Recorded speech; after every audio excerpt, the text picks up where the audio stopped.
أعوذ بالله من الشيطان الرجيم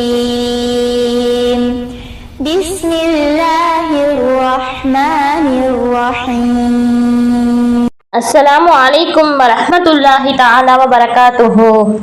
உஸ்வத்துல் ஹசனா இஸ்லாமிய மகளிர் கல்லூரியில் பேராசிரியராக பணிபுரிந்து வரும் ஆலிமா நஜிமா உங்களுடன் 5 நிமிட மதரசாவிலிருந்து ஒரு சிறிய தகவலை பகிர்ந்து கொள்கிறேன். ஆரம்பமாக இஸ்லாமிய வரலாறு. ஹஜ்ரத் யூசுப் அலைஹிவஸல்லம் அவர்கள் பிரபலமான மாண்புமிக்க நபியாவார்கள்.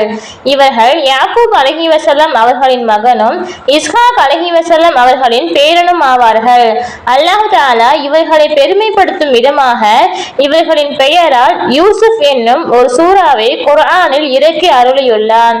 இதில் இவர்களின் வாழ்க்கை நிலைகளையும் நிகழ்ச்சிகளையும் அற்புதமான முறையில் விவரித்துள்ளான். குர்ஆனில் இவர்களை பற்றி 37 இடங்களில் வந்துள்ளன. இப்ராஹிம் அலைஹிவஸல்லம் அவர்களுக்கு சுமார் 250 ஆண்டுகளுக்கு பிறகு ஈராக்கின் சிதாம் இரம் என்ற ஊரில் பிறந்தார்கள்.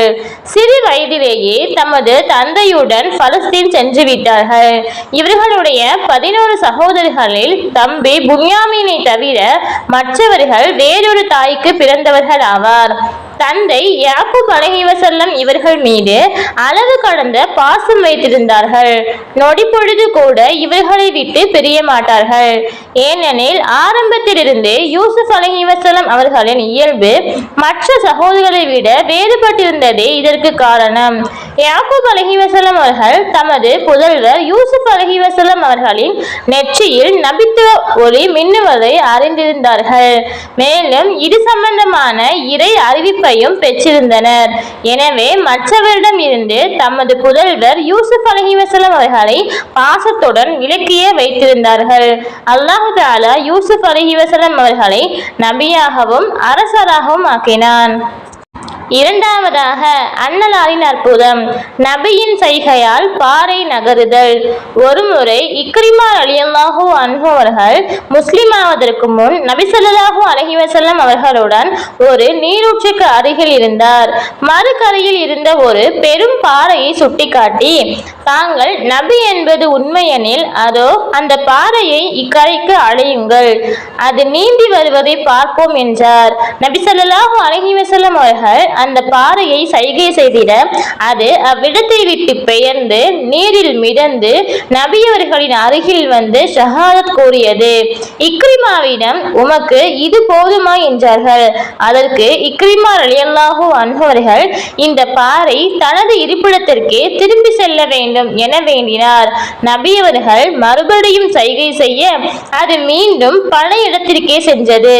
ஆனால் இக்ரிமா முஸ்லிமாகவில்லை. என்றாலும் மக்கா வெற்றியின் போது இஸ்லாத்தில் இணைந்தார். மூன்றாவதாக ஒரு ஃபர்லை பற்றி. மஸ்ஜிதில் நுழைந்திட சுத்தம் தேவை. மாதவிலக்குள்ள பெண்களும் குளிப்பு கடமையானவர்களும் பள்ளிவாசலுக்குள் நுழைய அறவே அனுமதி இல்லை என நபி ஸல்லல்லாஹு அலைஹி வஸல்லம் அவர்கள் கூறினார்கள். குறிப்பு: பள்ளிவாசலுக்குள் நுழைபவர் பெருந்தொடக்கு, மாதத்தீட்டு, பிரசவத்தீட்டு ஆகியவற்றிலிருந்து சுத்தமாய் இருக்க வேண்டும். நான்காவதாக ஒரு சுன்னத்தை பற்றி. நோயாளிக்கு துஆ செய்தல். நபி ஸல்லல்லாஹு அலைஹி வஸல்லம் அவர்கள் ஒரு நோயாளியை நலம் விசாரிக்க செல்லும் போது இந்த துஆவை ஓதுவார்கள். லா பஅஸ தஹூரன் இன்ஷா அல்லாஹ். பொருள்: பயப்படாதீர், இன்ஷா அல்லாஹ் நலம் பெறுவீர். ஐந்தாவதாக ஒரு முக்கிய அமலின் சிறப்பு. ஏழைகளுக்கு உதவுதல்.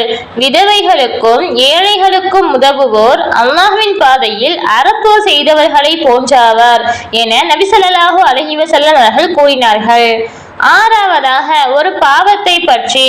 அல்லாஹ்விற்கு இணை வைத்தல். குர்ஆனில் அல்லாஹ் தஆலா கூறுகிறான், நிச்சயமாக அல்லாஹ் தஆலா தனக்கு இணை வைக்கப்படுவதை மன்னிக்க மாட்டான். இதை தவிர மற்ற எதையும் தான் நாடியவர்களுக்கு மன்னிப்பான். யார் அல்லாஹ்விற்கு இணை வைக்கிறாரோ அவர் நிச்சயமாக மிக பெரும் பாவத்தையே கற்பனை செய்து விட்டார். ஏழாவதாக உலகத்தை பற்றி. உலக அலங்காரம் காஃபிர்களுக்காக. குர்ஆனில் அல்லாஹ் தஆலா கூறுகிறான், நிராகரிப்போருக்கு இந்த உலக வாழ்க்கை அழகாக்கப்பட்டுள்ளது, இதனால் அவர்கள் நம்பிக்கை கொண்டோரை ஏளனம் செய்கிறார்கள். ஆனால் அல்லாஹ்வை அஞ்சியவர்கள் மறுமையில் அவர்களை விட உயர்ந்த நிலையில் இருப்பார்கள். இன்னும் அல்லாஹ் தஆலா தான் நாடுவோருக்கு கணக்கின்றி கொடுப்பான். எட்டாவதாக மறுமையை பற்றி. மண்ணறையில் தீர்ப்பு.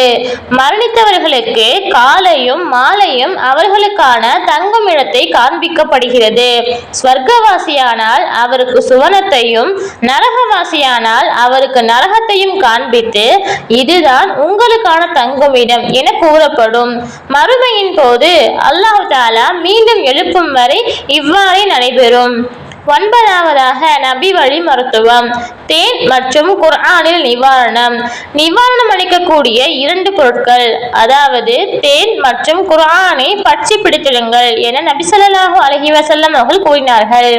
10ஆவதாக அன்னலாரின் அறிவுரை. அல்லாஹ்வின் நெருக்கம்.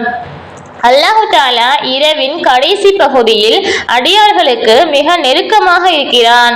உங்களால் இயன்றால் அந்நேரத்தில் அல்லாஹ்வை நினைவு கூறுங்கள் என நபி ஸல்லல்லாஹு அலைஹி வஸல்லம் அவர்கள் கூறினார்கள்.